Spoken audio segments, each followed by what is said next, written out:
saw Dear England last night. Oh, the Southgate production. I was really surprised that, I'm not saying Southgate didn't do a good job. I didn't quite think it deserved a play, his work. However, also congrats to everyone involved. I found it's quite a good play. No, genuinely, I found it's quite a good play. I'm such a wanker because I will watch it going, is Saka going to kick with his left foot? Do you know, and I'm like, I hate that part of my brain's there. Sure. So just grow up. It's so fine. Someone's playing Saka in the... Yeah, and all the players. The problem is they don't look enough like them. Okay. To kind of... Okay. It's sort of distracting. Fine.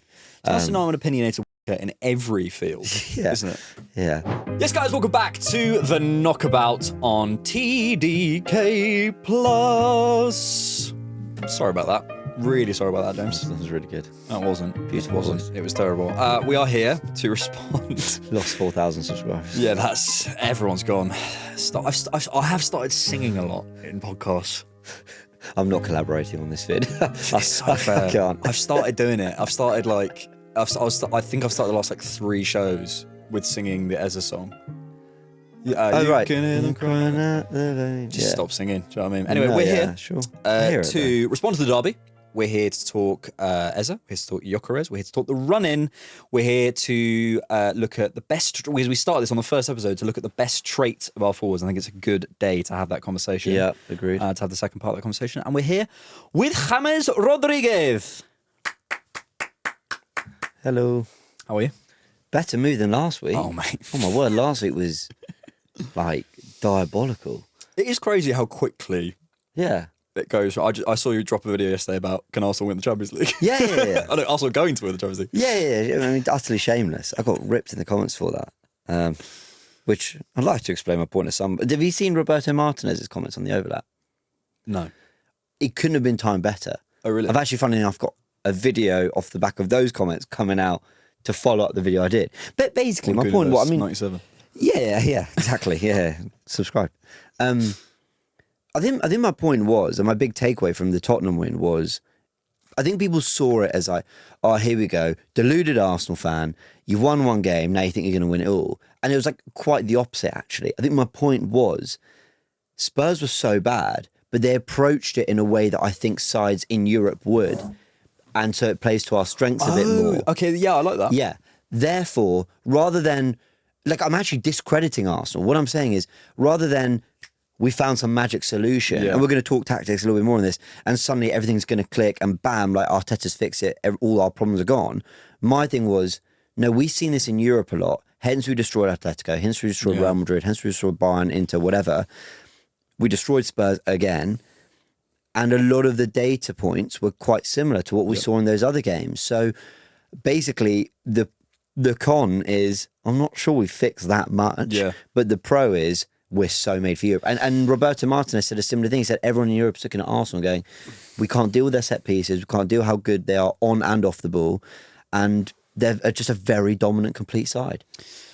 Yeah, my agenda this week is on Gyökeres. No, sorry, I shouldn't say that out loud. My agenda this week is about management versus coaching. Sure. And that was a managed game to me. And I've got a video coming out on the main channel about this. Liam Rosenior's comments before the man age thing. He's talking about the difference between managing and coaching. And there is a difference. Coaching is where you stand, all that sort of stuff. Absolutely. Managing is people. It's it's those people skills. And that Spurs game, we're not going to talk too much about it because obviously we're a few days on, but I do feel there's a response aspect to it that was managed. That didn't feel like it's funny, even in content around Arsenal, if you go back 3 or 4 years, when I first started, everyone was making, here's how Arsenal's set up, here's what they do, here's the shape. That sort of content, I don't really connect with that much anymore. It doesn't exist because it doesn't feel like the team. It doesn't, this team, Mikel even said the other day, they know what they're doing. It doesn't actually, there's things that we do, which we'll come to. There's certain tweaks. There's certain, Zubi and Rice are on the slant a bit more that day, or we're pushing the fullbacks a bit more. There's a combination, or there's a certain, I'm not saying obviously there's tactics, obviously. But I didn't watch that game going, yes, the tweak that we did here, that's the reason we won it. No, we just went, we're brilliant. We're a brilliant side. Let's show it. Yeah. Let's win our second balls. Let's control the game. Let's not get overawed. I mean, the first like 10, 15 minutes before PGML tried to screw us over, as they always do. I can't hear the linesman. Yeah. Are you playing well? Oh, that's a shame. Yeah. 3-0 forfeit for Spurs. But yeah, I think it not quite what you're saying, but I think there's a management aspect to this that I'm interested in at the minute. Well, and that's why, like, listen, any opportunity to shamelessly make my Monday, how Arsenal broke down Spurs. Yeah. But sorry, I actually sound like I'm almost taking the piss a little bit. I'm not, because there's great content creators who would have made brilliant videos like that. But I didn't have an itch to make that video because I was like, doesn't feel like I don't think we did anything that different.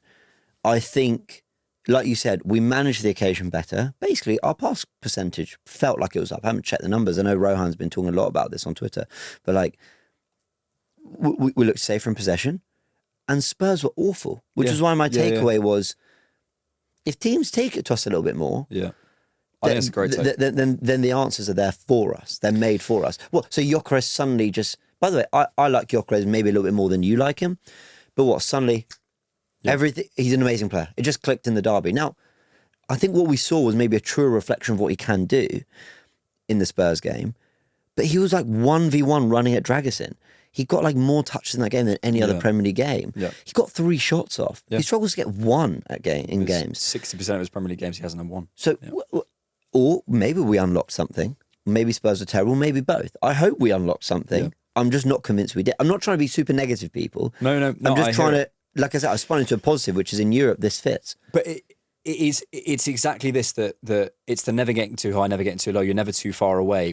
What didn't happen, as I think we're both saying, in my opinion, is Arsenal completely changed. Exactly. Because we were never this awful team that's never going to win anything post Wolves, and we're never this perfect team who's never going to lose a game again after Spurs. It's just trying to pick out the thread.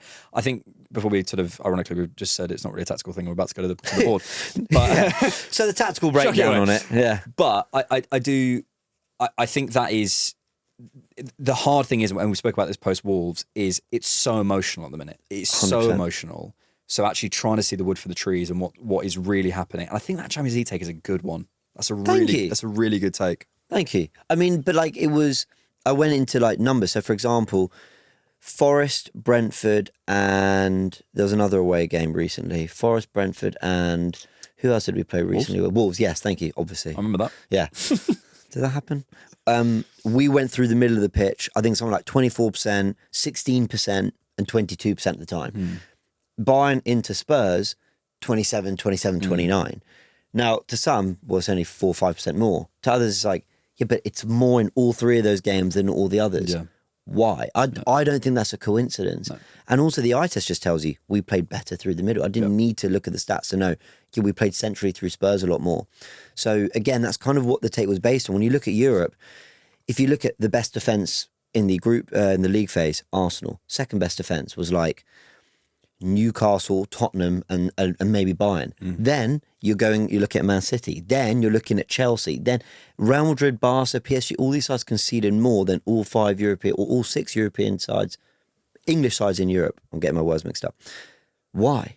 You look at the amount of games that have been lost over the last 3 seasons amongst Arsenal, Real Madrid, who've won the Champions League, PSG, who got to the final and won it, Inter Milan got to the final. They don't lose many games over the last 3 years. Barca, Atletico, City, Liverpool, who have lost more games, haven't quite got it done in Europe. So there's something to be said about a pragmatism, not conceding many goals, and just being kind of quite sturdy, that over 2 legs is going to get you somewhere. Yeah. I think we are built. I think we are really, really built for the Champions League.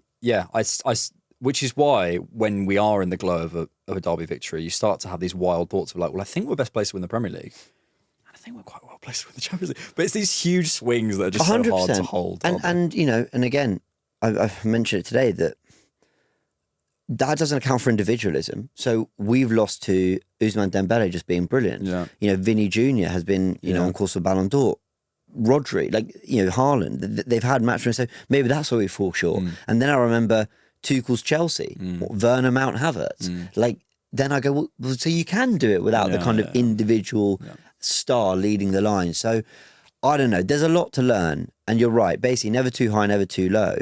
But to be fair to us, last week when we sat here and when we did the reaction post Wolves, none of us sat here and went, "We're not winning the league. It's all in the bin. We're terrible." No. We quite literally said, "Can you tweak a couple things Literally. because the game model's nearly there?" Yeah, and accepting that because it's also because there's so much at stake. 100%. This is the thing: is like the emotionality is not only what's happened before. There's so much at stake. Maybe more than any Arsenal season I can remember in my lifetime. Just this season in terms of what is at stake, and it's going to cause these huge reactions. So it's trying to also accept that within yourself, because I'm like, oh, why do I react? But it's like, no fairs. Do you know what I mean? You're not a robot, bro. Well, the players are reacting that way. Look and the at players are Declan reacting. Rice. Yeah, the players are Look at the reacting. interviews he's done recently. Yeah. Look at the reactions at full time against Wolves.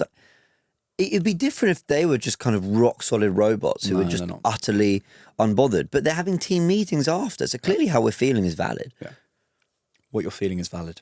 Okay. After saying basically nothing happened tactical, let's go to the tactics board. Absolutely. Talk to me about There wasn't a lot tactically other than the 27 points I want to bring up really quickly. So we'll move the players forward. Neat little trick. Fair play to James Alcott. He's built a very good... This is the JLA tactics board, Yes. which James very kindly gave me for free. So go check it out. There's a link in the description if I remember to do that. I've actually never met him, so I don't know why I'd... You never met James Alcott? No, I've never met him. Can you believe I know? You'd love him. I love his content. So here we are. So my thing is, Spurs did this really badly. They tried to press, but they didn't really. Which also, in hindsight, is pretty wild. Yeah. They tried to man press us. Basically, there's a minute. Honestly, you can all go rewatch the game. It's 1 minute, 17 seconds. I know because I grabbed the screenshot of it. And Saliba plays that ball into Rice. Yeah. No problem. Yeah. It leads to...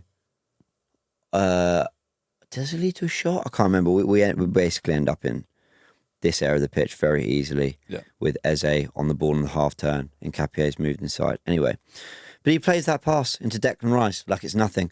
And he honestly takes out all four of these Spurs players, because I think we can probably move Gray in a little bit as well. So, or actually, to be fair, I think Gray might have been deeper and Sarr might have been across. I think it was more like this.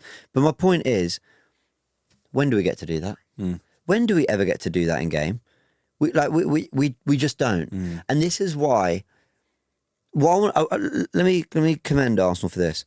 Superb mentality and application to the game. If you're going to face a side that aren't doing the things other teams have done, be ready to exploit it. And we were. Brilliant.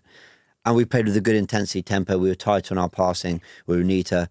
After the Tottenham announcer let us know that we were nervous and we were scared as hell or whatever it was, and that they were calm and ready, it was good to see that within a few minutes that just wasn't the case.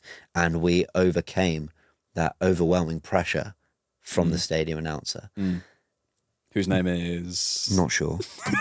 But I think the minute that pass was allowed, I think the players went, okay, we're fine. Yeah. Really. And I think when we talk about Eze and Gyökeres now, like, I do... You know, you want to play through the middle and you want to do all these things. And I'm the sort of guy who will sit here on sorts of podcasts saying, get your players central and closer to goal and go through the middle, and like, why are we avoiding the areas? And I don't think I'm necessarily wrong sometimes, but you also have to be allowed to do it. Sometimes you get a team who can let you do that, and some teams just don't let you do that. And this is why the game model, frustrating as it is and conservative as it is at points, does make sense that we have so many ways to win. Because you don't get this every week. And I think you come away from those games and people go, why can't you play like that every week? It's like, well, because you don't play Spurs every week. Well, it's just not the case. I think from my perspective, yes, it's the central access. It was them getting disconnected in their press massively. I also think we used the wide areas to bait them really well before those passes inside, which I think you sort of alluded to.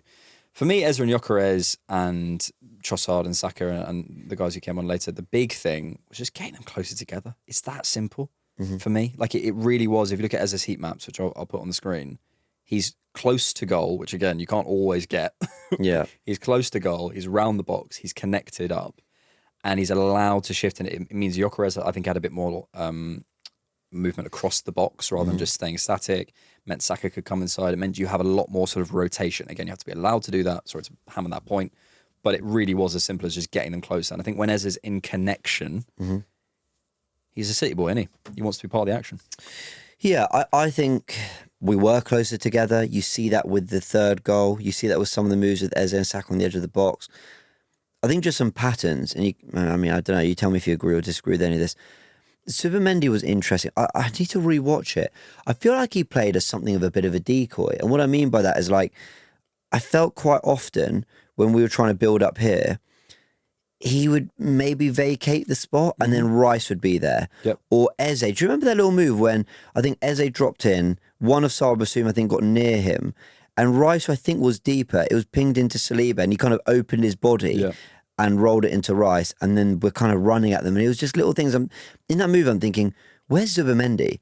But I'm also thinking, well, we don't need Zubimendi there, because that's kind of the point. The reason Eze was able to receive that pass is because he's moved. So the midfield actually combining, Eze giving it off to Eze and we're driving, Eze giving off to Rice and we're driving forward, which you could see. But then when Rice had this, and I know he got it wrong a few times, I felt like he was trying to play into Gyökeres quite quickly. And we were trying to get into these situations where, let's get Dragusin in there too, where Gyökeres is just running at him, just like, you know, and trying to find that move on the inside to get that shot away, which he did. Was it on Dragusin or was it Palhinha that early? Yeah, that early one, yeah. You know, but he tried to play it a few more times. You could see we were trying to go down. Yeah, I think there was just kind of an emphasis on getting the ball further forward quicker, and actually everyone just being a little bit more connected centrally. But credit, Eze and Rice were absolutely ready for it. So they found these pockets all the time. And then there was moments when we actually did, because I don't think they were low block Spurs. I just think we forced them to be. So they got really, really deep, as we kind of, you know, would expect them to when we got the ball. But what I enjoyed was the amount of times, if we move Gyökeres there, the amount of times we actually did find solutions on this right-hand side. Yeah. So Eze was there. Simon's, you know, is he cutting in? Is he going out wide with Saka? But Timber, I thought his overlapping was much better. I've been critical of him recently, but I actually thought when that ball went out to Saka and you get him sort of running at Spence, I thought Timber's, I don't know, just timing of the run to just get on the end, whip a lovely ball, especially in the first half, I thought was really, really good. But I think the reason it caused Spurs problems was because Eze was kind of always lingering there. He was kind of just like, and there was that little 1-2 in the second half. Yeah. Bam, bam, in behind to Saka. Yeah. And I thought a few times we looked like we were trying to find those second, third man runs all the time in behind. It was much more what Ødegaard, White and Saka used to do a lot of, and it felt like it clicked a lot more in this game for that three in particular. I think also the final thing I'll say is, and again, forgive me for, I can't, Spurs were so messy that I actually don't remember if this was the man-to-man setup. I actually don't know. Yeah. But when they were going man-to-man, actually they would usually commit, let's say, one person further forward. Forgive me, these are probably all the wrong actual people on the wrong people. But when they were going man-to-man, I think what we did really well is you begin to, let's say Van der Ven was on Eze. If Eze swaps over and Gyökeres comes that side, it creates a dilemma for Dragusin and Van der Ven of who to pick up. And when the ball's deep, we were doing a lot of this stuff where Saka was coming in field, Spence would drag in, Gyökeres comes up wide, and then you create these dilemmas out wide and inside for the defenders to go, okay, well, if Eze is going to drop out here or drop out there as he used to, if Trossard's going to come in and Gyökeres is going to pull wide, if I'm Dragusin, where do I go? And it's really simple, but it really worked. Yeah. And again, it's back to, this isn't groundbreaking tactics that Mikel's deployed and oh my goodness me, we've completely destroyed Spurs. It's a simple case of like just getting back to basics, recognizing a team, what they don't want to do and doing it. I think we did that really well. Yeah, mate, I completely agree. And that's why I wanted to come with a slightly more positive take around the Champions League. It's not to say, oh, well, it only works when teams are bad against us. Bayern Munich are an elite football team. Inter Milan are incredibly sturdy, albeit, you know, obviously they've just had the shot with Bodo Glimt. Atletico Madrid under Simeone are no jokers. You know, they just destroyed Barcelona 4-0. Who else did we beat in that run? Real Madrid last season, whatever. Yeah, Inter away. My point was to be... I think I'm probably trying to sound too clever when I say this, and I don't mean to, but I don't know how else to put it. I think to be quite a complete side, I think you show that when you're coming up against a side that want to play a more varied brand of football. Yeah. So I think if you're coming up against a team who, and I want to be careful I say this, because Brentford had the better of us for the first 30, 35 minutes. but and Wolves did for most of that second half. But I think they did it specifically stopping us and then making runs off the back of that. Stopping us, making runs. And we're caught in this, we're meant to be the protagonists, we're meant to be on the ball, we're meant to be playing. You know, like Arsenal aren't going to embrace, basically, we'll just be off the ball for 17 minutes away from home against Brentford or Wolves, because it's almost a pride thing. Like, well, we can't, we're top of the league, we need to be chasing the goal, whatever. But almost, if like another side, if we went to the Bernabeu and they played how Wolves did in that second half, or Brentford did for that first half, we almost might have locked in more. Well, it's Real Madrid, it's the Bernabeu. We're not too proud to do it. So I think we're kind of caught in two minds a little bit. And off the ball, they did their things really well. I think with Spurs, they didn't know whether to sit deep, they didn't know whether to press, they didn't know whether to keep the ball, they didn't know whether to go long, they didn't know whether to counter-attack quick or to retain possession. And in what was a bit more of a varied, but albeit messy game plan, Arsenal probably thought, well, we're going to thrive on this. Now, when we played Bayern Munich, Inter Milan, I think their go-to is, we are so robust defensively. But they needed to win that game. Yeah, they needed to win that game to get top 8. So it leaves in a bit of and Arsenal can exploit that. Bayern Munich, well, we're away at the Emirates. We know they're really good. But our thing is playing. We get on the ball, we play. And I think Arsenal eat that up. They go, brilliant. Like we can exploit that uncertainty in how you want to approach things. I think when teams have a really concise physical game model against us, whether it's really sitting deep or really being aggressive on us, I think we struggle to know, well, how do we want to play this game? I actually completely agree with that. I think that's great analysis. I think you lose the thread of the game. I think it also comes back to something I've said, and apologies, I've said this so many times, especially in situations like that, it makes us play to the game, because Brentford will come out like that and say, this is the way we're playing. Yeah. And we'll have a version of it. Okay, well, here's how we're going to counteract that. But it drags us to the game. It's like, well, you want to play a physical game, we're going to match you at the physical game, and we might lose that, rather than going, you want to play a physical game, actually, we're going to go and play a chess game, or we're going to go and play a long game, or we're going to go and play a running game. I feel sometimes the conservatism sort of, within this game model and the way this group is set up is, we're so aware of what Brentford want to do. We're so aware of the areas they want to put us into. We're going to counteract that, and we'll play that game that they want to play, rather than proposing our own game. I think that's sometimes why we look that way. And this is actually brilliantly, and you've done this on purpose, brilliantly connected to the next thing I wanted to Thank you. talk Yes, about. I meant to. I've got a video, as I say, coming out about sort of management and the culture of this group. And I really want to say, like, from a cultural perspective, when I see Christian Romero criticizing the owners on Instagram, and you see all sorts of stuff, Real Madrid, the constant changing of managers, whatever, like the culture, maybe you could say, well, that's good because you win, but culturally, I do think we're in quite a settled place. 100%. But I wonder if our challenge is maybe Mikel is too important. And I say that because, like, I watched that game against Wolves, and what shifted, what's changed between Wolves and Spurs, and what happened against Wolves, and how do we get out of it against Spurs? What happened against Wolves is, I felt in the last 20 minutes, we lost our application, we lost our thread of the game, and the players on the pitch couldn't quite pull the thread of the game back and pull themselves out of it.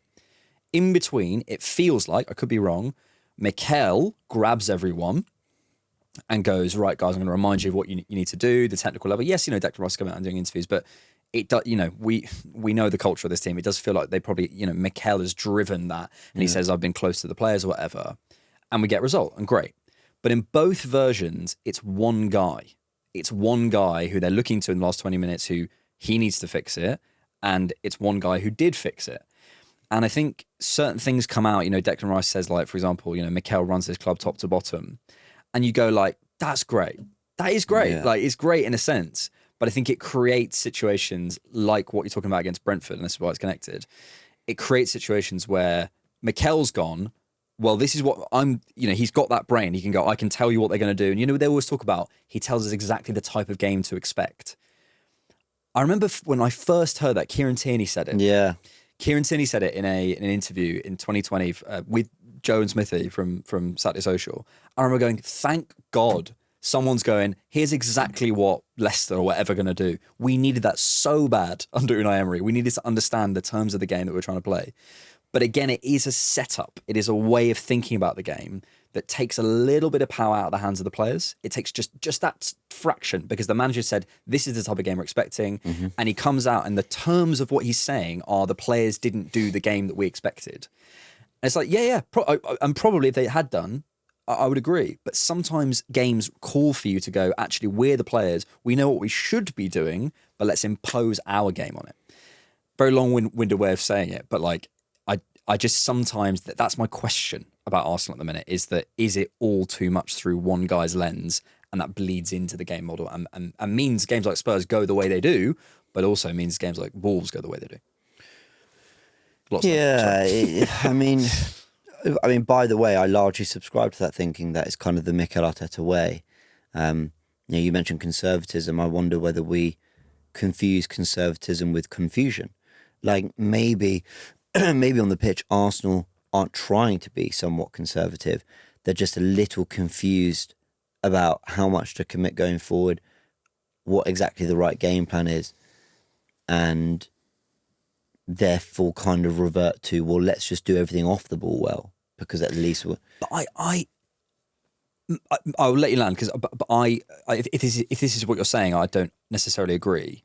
I don't know. I think they're so aware of what they should be doing. Sure. They're too aware almost of like what the right thing to do in the game is. Yeah.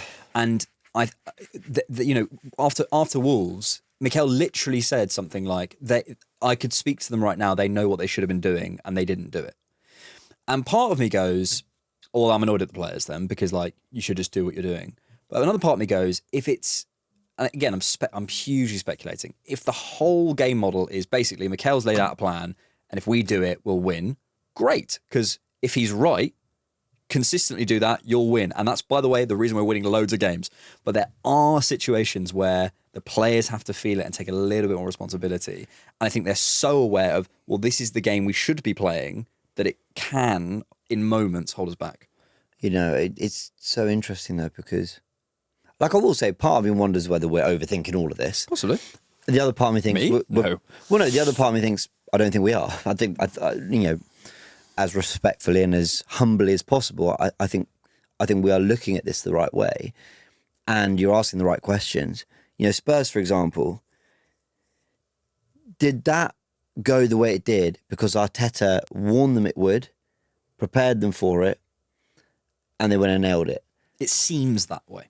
I could be wrong. But then I'm also like, but he would have known nothing of Igor Tudor and what he could have done at Tottenham. So he can only really know what the most likely situation is with the players available. You know, part of me goes, well, did the players, like we did with the tactical pad, did Saliba thread that ball through to Rice and the players went, that's on. Possibly. That's on. And we'll just keep doing it. But from everything we read and see and hear from the team, and again, there's so much we don't know, I feel what would have happened is he would have gone, there's a couple of things I think they might do. If they do this, do this. If they do this, do this. If they do this, do this. And again, we're top of the league. Arteta preaches individualism, you know, and I think he's a liar, by the way. But but he says, like, the players, Madueke, Martinez, they say, like, the manager wants to get us in a position and then let us express ourselves. I hope so. And I'm sure he's... I don't believe them. But I'm not sure. I think Mikel would have said to them, if they do this in all the games this season, if they do this, do this, if they do this, do this, great. And by the way, as I say, 99% of the time, that's a great thing. Sure. But every good thing has a shadow. Sure. Every good thing has a shadow. A really successful business, the shadow might be, do you spend less time with your family? A really healthy, literally name a good thing. A great relationship, you're probably seeing your friends less. Yeah. Everything's got a shadow. Yeah. And I'm asking, is the shadow of being so prepared for games that we don't necessarily have the quality to think on our feet enough?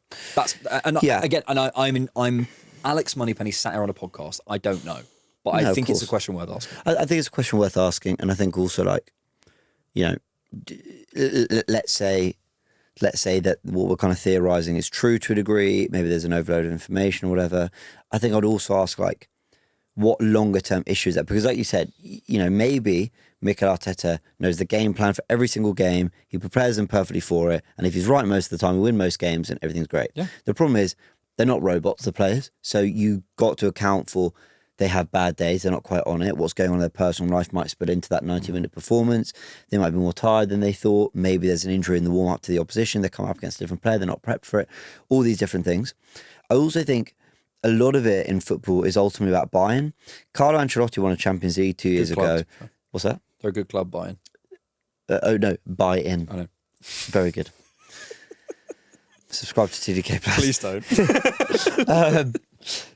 You know, sorry. It's completely ruined your flow. I was so bad. making the greatest point of all time. A lot of football is about buy-in, which I agree. A buy-in to an idea. And that is true, by the way. 5-a-side on a Sunday, as much as it is Premier League football. So I remember when I would play, and I'd play for quite a good team. When you're playing bottom of the table, you this is going to sound awful. I mean, very much 11 aside, at the highest level in the world. You maybe don't run back as much. It's okay. I think we'll be all right. But when you were playing top of the table, man, every tackle felt amazing. Every headed clearance, dropping deep and pulling players around you. And every time they cleared a ball felt good. So when I say buying, it's like what we had to do in the last 10, 20 minutes against Wolves, you relish that at the Bernabeu or at the Allianz or at the Etihad. I'm not sure you do, with all the respect in the world, at Molineux. Now, some might say, you've got to be professional than that. Okay, well, City might win the league, and they weren't more professional than that at Spurs, who we just demolished. So one of us is going to be champions. So you can't expect perfection. You can't expect everyone, every game, to always be completely on it and always acknowledge the job for what it is. You've got to allow for that human error, that lack of buy-in at times. I just wonder whether that's a part of it. Like, as much as Arteta might have the game plan and all this, and the players might absolutely believe in it, I think you also got to be inspired on the pitch to do it. And I think against Spurs, you're always going to feel inspired to do it. Away at Wolves and Brentford, I think it was his name is A1 on Twitter. I think he asked the question, what is the data when we win and lose when it rains?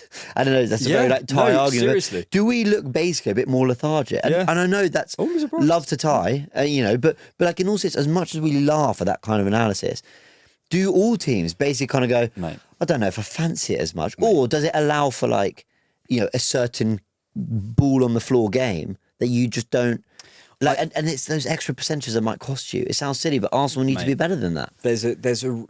I have a whole thing about this. And we do need to be better than that. I want to stress that's not an excuse. I'm just saying, all these different factors, can you lose a couple percent? And that could be the difference. But sorry, go on. It's this loser mentality you've got. Yes! Come on, Arsenal. Yeah.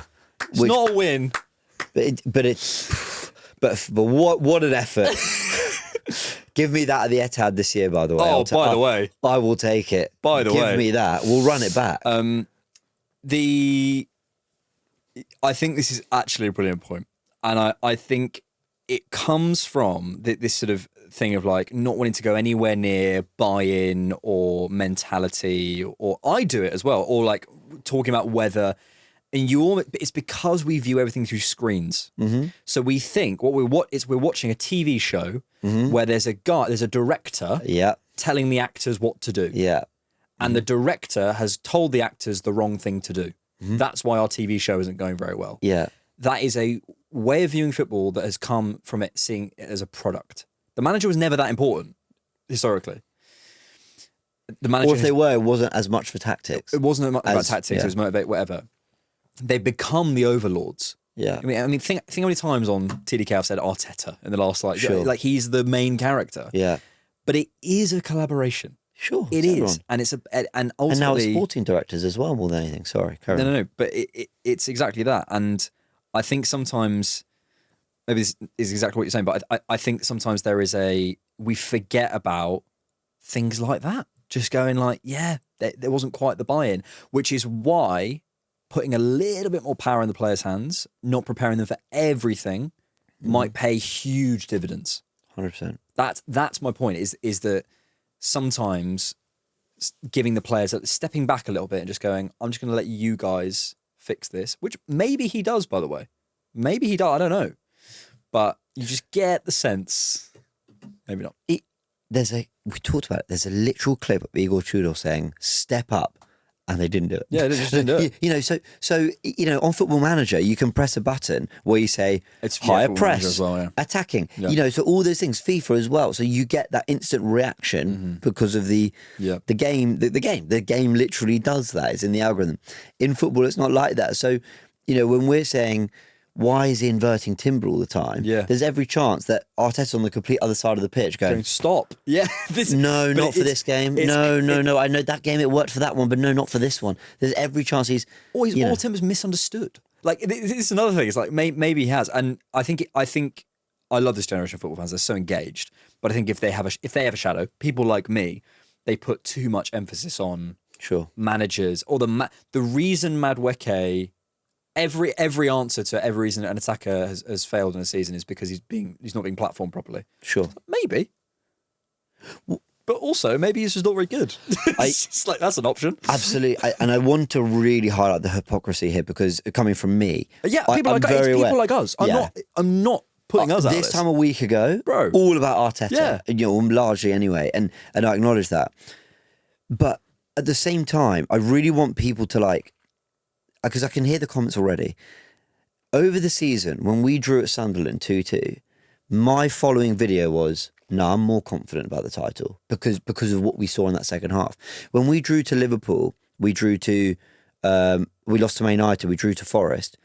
Go watch a lot of my analysis. I barely mention Arteta. I barely say, I said maybe, you know, inverting timber and Capia, that's interesting. But larger went, why can you not complete a pass?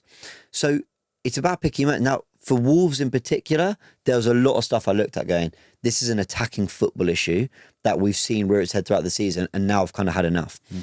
But with everything we say, I really hope people acknowledge that just because we're highlighting one thing more in one video and then maybe one thing in another, we very much think it's everything.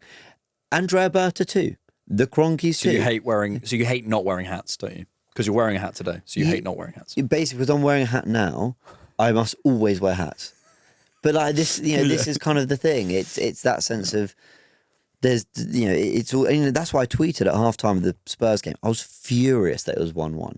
Furious. I think Clive put it in a tweet as a prime time. He said they don't even belong on the same pitch as us, and it was 1-1, and I was losing it. But it's one thing I like about Twitter is receipts, and I put, but I can't look at Arteta for this. Yeah. Everything's spot on. Yeah. Like the game is there. Now go win it. Yeah. So it's a game to game thing, and we learn. I said something. I was like, just keep going, keep doing the same thing. Yeah, and you'll kill him, and we did. Before we tell our players how much we love them, Yes. should we look at the running? Yeah, absolutely. This will be on your screen as well. I saw this sheet you made. Firstly, there was an error on it, and secondly, the colours were horrible. The colours are still horrible, but this is my running data sheet, which will be on your screen as well. Couple of things stand out to me, and I'll say them, James. I think we've got favourable fixtures in those sandwich games in the Champions League. And I think people might end up underestimating this in terms of who it's actually. So I just handed you my laptop and I shouldn't have done that. Everton at home in the round of 16. Yeah. Bournemouth at home in the quarterfinals and Fulham at home in the semi-finals. I'm not saying those games are easy, but it's not City at the Etihad, Anfield away, and, you know, I don't know, Wolves away. Yeah. It's tough not, place to go. Tough place to go. It's not that, and I think you look at City's. They've got to go away to a relegation threatened team. They've got to go away to Stamford Bridge, and they've got to go away to Everton. And I'm sorry, those are harder than that. So when we've got 3 home games sandwiched, they've got 3 away games. So our filling in the sandwich is 3 home games, and theirs is 3 away games. 3 tough away games, I would say. That I have to say, if it was 1, I wouldn't care about it. But I think if they're trying to go, and I think City will go quite far in the Champions League. I think it's a thing. We're knocked out in the round of 16 and none of that matters. Opt to have it as is basically the same. I think we did a data pod on TDK Plus with Scott Willis for patrons and YouTube members, which you can get access to if you become a patron or YouTube member. Did a little bit on YouTube for free. And he has us about the same as City. It's negligible. It's 0.6 in terms of fixture difficulty. Okay. Some of these things depend on the FA Cup, etc. But that's the thing that's standing out for me. I mean, ultimately, I'm waiting for the Carabao Cup at this point. Yeah, my take on the fixtures is, do you know, I got a neutral's opinion on this. I asked Rory Jennings, so do you think it matters that we leave London twice, basically, in like, for the rest of the league run? So sorry, I said this on Sky, and you know when you're saying something and you realise you're sat with like fans of other clubs who just aren't. They're not going to take that. They're not going to. They're not going to go. That's an advantage. I was like, and actually, we don't leave London, but I'm not sure how much of an advantage that is. Deep down, you're going before someone result. goes, what? yeah. Deep down, I'm thinking that's brilliant. Sorry, Rory said it can't be a bad thing. I think that's exactly the way to look at it. It doesn't hamper you. Less travel.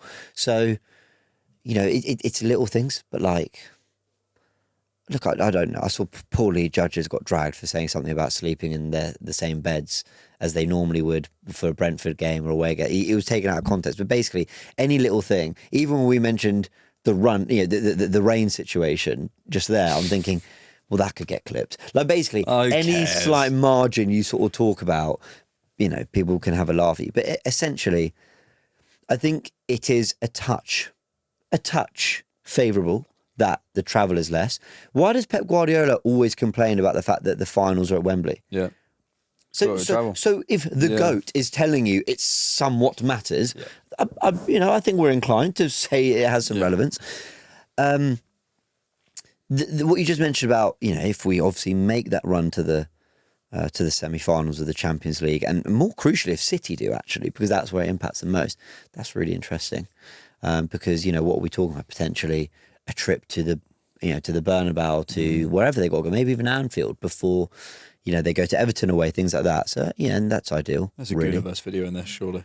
Oh, absolutely. That's why we are 100% winning the Champions League. You should just make increasingly more confident videos. I think we'll win the Champions League.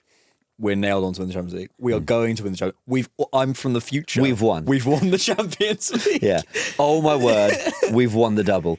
Yeah. Guys, I'm going to tell you. Yeah, I'm going to tell you, with 12 games to go, we're doing the quadruple. Yeah, I think that's it. Are you into manifesting? Or are you ever kind of into that sort of stuff? So, can I be really honest? I don't know how the viewers are going to feel about this. I am sometimes a little bit torn with... I don't think my voice has any real importance. I genuinely don't.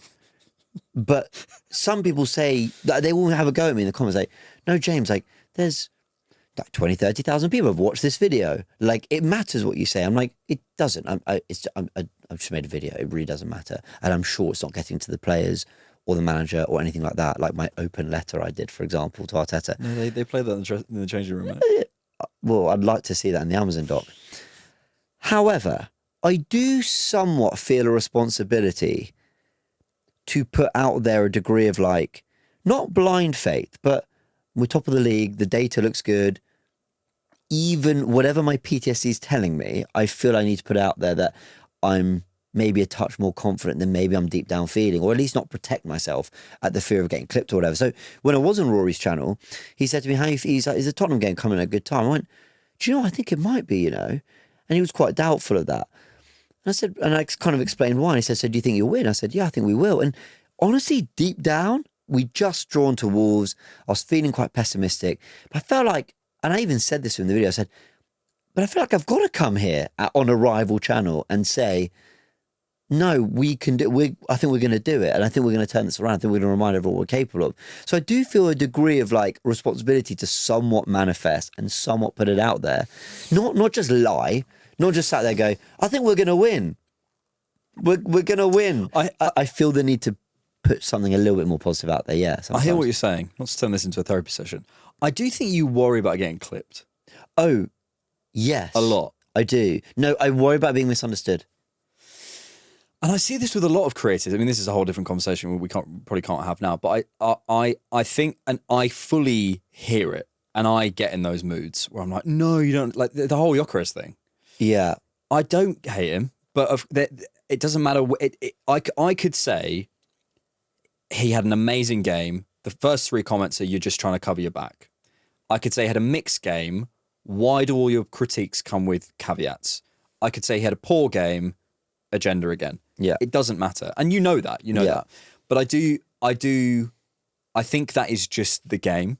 Like I really do. And I think realistically 100%. back to sort of the role, I think what we're not important, but I think sometimes what it is we're almost the sort of the vice. Like I'll go on an instant reaction and I can see people just abusing me in the comments because they want someone to like feel their frustration or whatever. But what's great is when it's like a win, they're like, yes, Alex, we're like almost like companions. Sure.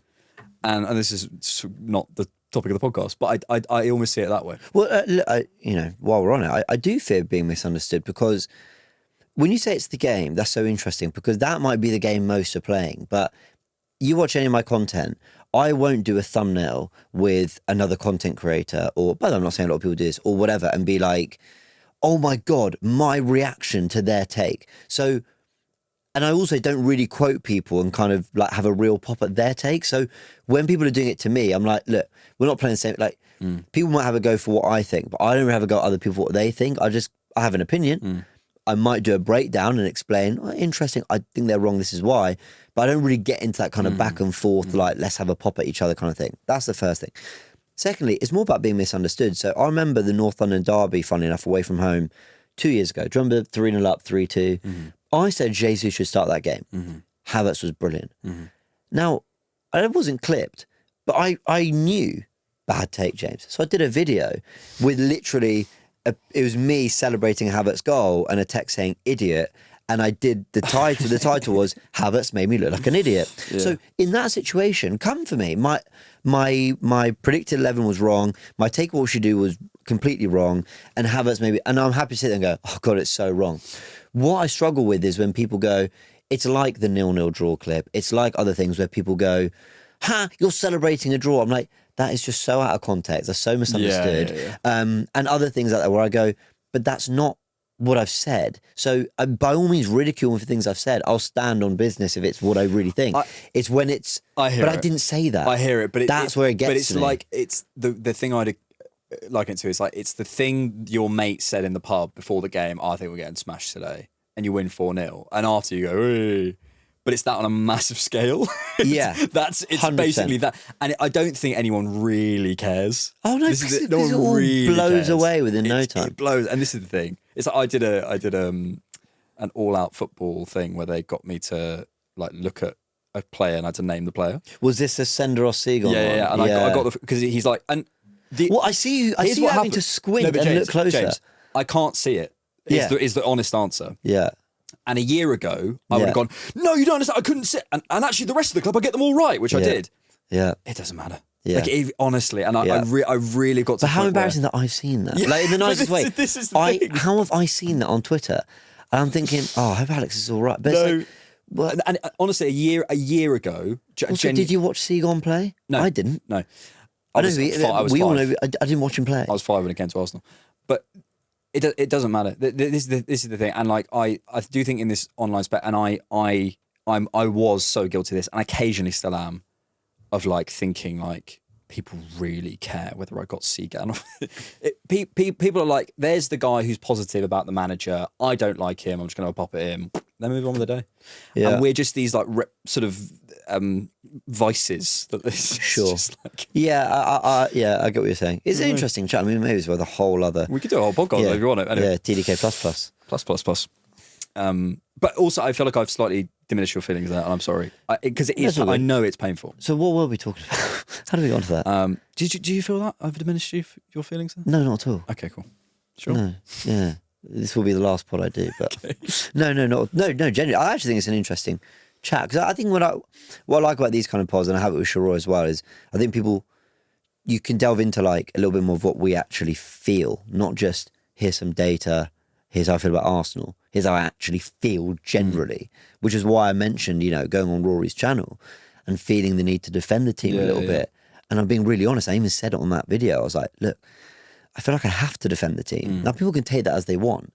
They can take that as, so you're lying because you want to save face. Or you can take that as, no matter what, you want to support the team. Like, no matter how negatively you've been made to feel about the performances, it's a North London derby and you're not going to go against your side.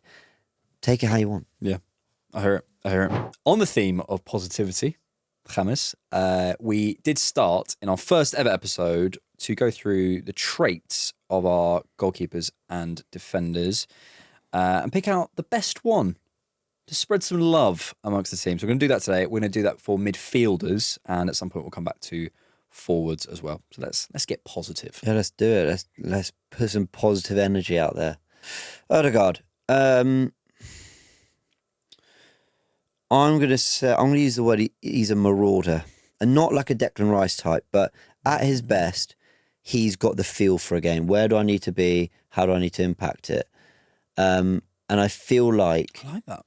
Yeah, and I feel like what's been such a shame with him in the last year and a half, although I actually think this season he's been better than people... 2026 has been poor. When fit at the end of 2025, and actually spilling into last season a little bit, actually pretty good. But anyway, what's been so disappointing about him is I feel he's lost that, like, come on, you know you need to be to impact the game. You know how to get on the ball. You know how to take onus and show personality, like Luton away, that ball into the box in the left half space. So why do you feel like you've tried to play on the outside of the game so much? At his best, he's like, this is where I can hurt teams. Yeah. Brighton away, that ball to Martinelli. Porto in the Champions League. Luton, we've mentioned. And he can have those moments. 2 out of 3 of those on the left-hand side. Don't even get me started, because then I will bring negativity. I like that word marauder. It's a good word. He's been cooking today. But he doesn't, thank you so much, but he doesn't maraud, does he? He's not kind of like powering around. He's just gliding. I would go something more like, I think he's a really good student. But again, back to kind of the shadow. It's arguably his biggest flaw. He's of course. too on the game. Yeah. He's too like, this is what the game requires. Yeah. He has such a brilliant understanding of like retaining it in the final third. His pressing is brilliant. He's obviously taken on so much information. And occasionally you want to go, put 2 middle fingers up at Mikel and do something. Yeah. To give it something different, or show him something. Yeah. I think he's a brilliant student. Sure. And lock picking. Can I have 2? Go, by all means. It's your channel. My studio that I rent. I'm going to go lock picking. I don't think we have a low block lock picker. Sure. Of the same quality as Martin Odegaard. Yeah. And it's a similar conversation to when we have about Martinelli, when people say to move Martinelli on or whatever. I'm like open to certain conversations about that, but you have to replace the things that they do in the squad. Sure. If you want to move, I actually think there's a decent conversation about Odegaard being the biggest, a big sale that we could do that would make sense. And maybe, and I don't really know how I feel about that, but I'm open to a conversation about it. But I'm not sure I'm ready yet. But if we do, you have to get a lock picker, because there's going to be game states where Odegaard comes on. That Newcastle away. I'm sorry, we don't have anyone else in the squad who can come on and do that in the last 10 minutes. Yeah. Christian Naulgur. Yeah, that's how he pronounced it. I think it is. I think I've just been slightly xenophobic. That's what's happened there. Okay. Do you want to cut that? No. Okay. Christian Norgard. Did you see he was asked? He was asked about him changing the pronunciation, and I think he said, well, I just gave you the way English people said it before, and now I'm telling you how it's actually pronounced. Yeah. We used to have foreign students, and they were all often from like East Asia. So they go to South Korea or whatever, and they'd come and they'd be called like John. Yeah. And so until I was like 11, I thought everyone in South Korea was called like John and Steve. Okay. And they were like, no, they have like a English version of their name. That's so interesting. I was like, that's they so were making interesting. it more comfortable for you. I was like, bless. Oh, okay. Okay. It's funny, my mum gets on to me like when I say an Italian word. So if I said like, oh, should we make a bruschetta? She goes, what? And she wants the... James. Yeah, literally. Anyway, Norgard. Balls over the top. Yeah. Also, just like, it's not really like there's like a footballing trait, but just like humility. And I'm not trying to reduce his talent to, he's just so happy to just be, he's just so happy to be in the squad and just, he's very good off the ball. He's very good on the ball. It's like at a party when someone goes, oh, thanks so much for coming. Yeah. And you're like, we didn't talk. Yeah. Yeah, exactly. It's such a pleasure to have you around. Yeah. Well, Norgard, I have to say, you're very much playing second fiddle to Zubimendi and Rice, and you're happy to come in and show the concentration levels, do a job at centre-back, and keep it super professional. And then even when asked about it, he's like, look, I'm playing for Arsenal, man. I'm just going to give it my all when I can. I Professional. love that. Yeah. I like that word. Professional. He's professional. Yeah. What did I say? Balls over the top. Yeah. I'm going to go professional. I think in terms of his tactical trait, I think he has that a lot of players don't have in the squad. Yeah. Even Zubimendi, I'd love Zubi to be a bit more of a sprayer. I think he's got it in him. He's a little bit, it's all a little bit contained. first 10 yards. Yeah. And that's great, but it's not what the game calls for all the time. Yeah. Professional, I would go. Sure. Michael Marino. That's how you say it in Spanish. Versatility, like, do you need to overthink it? I think it's versatility. I think we can move on quite quickly with I think it's versatility. Do you know Rohan has this take that he thinks he's the glue in the team? Really? And I think it's to cover the fact that he didn't like it when he first came in. But love you, Rohan. I think when he first, I see his limitations. I think he's heavily angle biased. Yeah. But when he's on it, bro, he can pop up anywhere. Yeah, he's more moments than I realised he was going to be. I thought this was someone who's going to kind of aid our build-up, then get into the half space, play some neat passes. I'm sort of more often going, oh, that underlap 6 times in that game was good. And, oh, that was a really good finish. I don't know how many times I've watched him and thought that was a really good, 90 minutes from Marino. It's so rare. Yep. But we miss him. We do. And I do actually, I like this shout that he's like the social glue of the team. Sure. He's an experienced player. Since was it United he got injured? Yeah. Think of our form since then. Was that his last game? I think so. I think it was. I could be wrong. Because he scored in that game and then do you remember he scored and then I think he got injured. Yeah. Miss him. Never thought I'd say that. Love you, Mikel. Martin Zubimendi.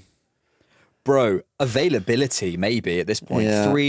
Over 3,000 minutes already. I didn't think he was this good off the ball. No, that's true. I really didn't. I also thought he was a touch better on the ball.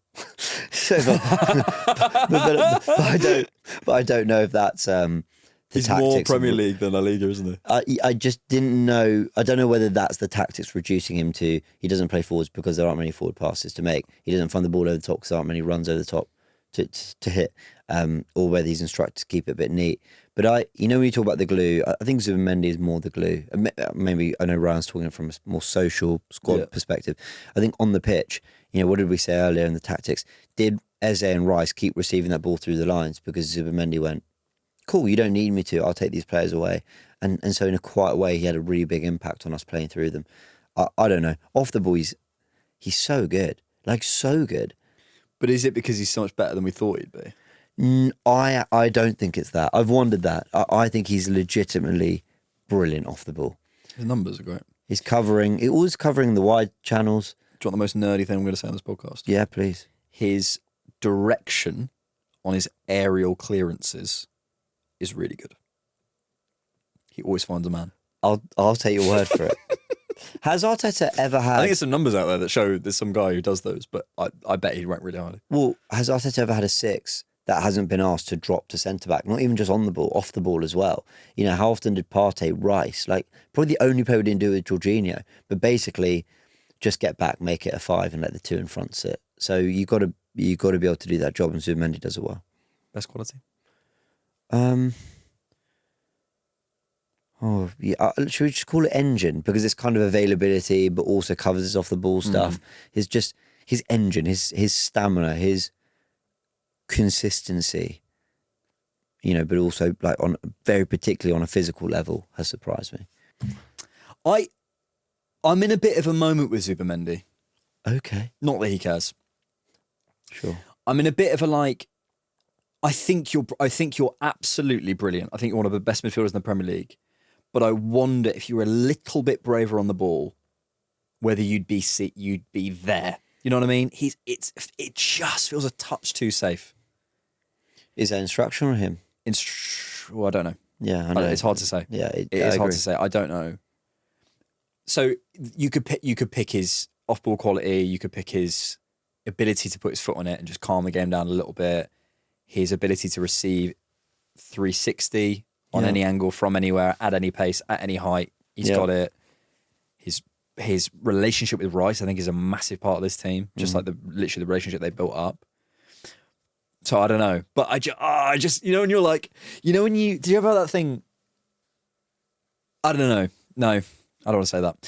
I just think he's like so close to being world Rodri level, like amazing. And I wonder what it is. And maybe we'll see it next season. It could just be an adaptation thing. I don't know. So on the Rodri thing, Rodri had moments like the left foot goal against Bayern Munich, you know, from the edge of the box, the Champions League final goal. Zubi scored like 7 or something. Do you know what I mean? But I feel that's more like, I know Rodri box crashed to a degree, but it's kind of like from outside of the box, attacking late. Zubi like actually somewhat, I don't know, do you know what, maybe he does have a bit of that. I don't know. I think we have so much to learn about him basically, so I'll just leave on I don't know. I'll say this. He is performing at a level that we're all happy with, and we can all see what he's adding to the team in his first season. And I don't think Fabinho, Rodri, or like maybe even Fernandinho, I don't know if they were first season bam. Mm-hmm. Fernandinho wasn't even that type of player, to be fair. So that makes me, Jorginho, I don't think was first season bam. Yeah. So that does make me think, you know, when you're learning a league, you're learning a position, I think we can safely assume there's much more to come. I always say this about people with Pep, and I'm sorry I've said this point so many times, people have heard it, but what they'll do is they'll go, a player gets a season under Pep to learn, and then you start to judge them. They'll always say, like, oh, you know, it takes some time to adapt or whatever, sure. The great managers. And then they'll go, but you don't get that under Arteta, but I expect him to beat Pep. Okay, that seems fair. So there's going to be some kind of adaptation, and I think he's still going through it. He's been unbelievable this season. He's been top 5 players for me in this campaign. Well, a lot of people have him as the signing of the season. I think so. He's up there. Yeah. But I just you know, when you're like, because I can feel it. Yeah. And I'm sure Mikel does as well. I'm sure Mikel says to him, like, there's more levels to come out of you. You can feel it. Yeah. We'll finish with the horse, Declan Rice. Yeah. Henderson would have been a better word for him. Do you know what? I think for all his brilliance on and off the ball, I think we can actually go down more the route of passion, desire, all that. Like, I think there's like a healthy desperation to get it done that I do think is running through this team. I don't think it's that much of a coincidence that, you know, since Wolves, you know, he's the one who was kind of trying to drive us up the pitch, clearly the most visibly frustrated throughout the game. Does the Sky Sports interview, does, I think, an interview with another paper, I think Sam Dean did one with this. He did one with Simon Collins in The Sun. Oh, sorry, Simon Collins, apologies. Yeah, you know, I think he's kind of, whether it's intentional from the club, from him, or complete accident, or how we see him, the set's falling apart. He's kind of almost been put forward as the guy, like the face of Arsenal this season. Yeah. So yeah, that's it. He's the face of the team at the moment. It feels like he's right there. I'm a little worried that, like, there we go. I think I saw that in a second. Face of the team is kind of, he is Arsenal right now. Yeah. He's also the Premier League right now. He is the exact vogue of Premier League midfield. If you could build a midfielder to deal with the schedule, the league, the system, maybe, I mean, you could pick anything, but I think the face, the trend, the vogue, I think is his best quality. He exactly suits where we're at right now. Yeah, agreed. And what this team is. Yeah, I think we've found something there that I think probably separates him the most from everyone else, because we can also say, you know, versatile, we can say clutch, we can say physicality engine, all those things. But I think the actual corners, the face of the team, I agree. Smashed it.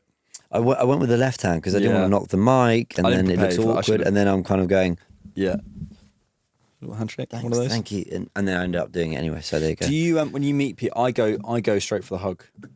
I feel like you're more of a you'll sort of judge it, like you go for the hand. I'm like or one sideways of hand, bring in the hug. Yeah. Yes. Yeah. Because you also get those people who they don't move. They just do that. Yeah. And they don't move. But some people move in, and you're like, oh, you want the. Yeah. If I met Saliba, I'd give him a big hug. Hey. You know, because he's a great player. My hello friend Adam, who's a big fan of you, really enjoyed when I said Big Willie and you said thanks. He really enjoyed that bit of the podcast. I'm glad he enjoyed that. He's quoted it about 3 times. Thank you. Well, Tune into the Gooniverse. 69. No. James, as always, I love doing knockabout episodes. Thank you so much. I really enjoyed it. Good fun. Really, really enjoyed it. We'll be back next week after Chelsea. Yes, I'm away. So we'll be. Oh, you're away. James is away next week. I'm so sorry. Because he hates you and me. I'm really sorry. Are you on holiday? I'm in Cape Town. Oh, I lovely. know. I'm very excited. Lucky boy. I know. Family or? Actually, a wedding. So I will be. It's so funny. Like the timings of the flight mean I'm basically. Do you know what? Cut this bit. Okay. I was basically about to say what flight I'm on. Don't tell them that. All right. Tell me off air. Yeah, a wedding. No, actually. I'm on BA flight. Thanks for watching Knockabout. Make sure you check James out. And we'll see you next week. Thanks so much for watching. And thanks For keeping it off.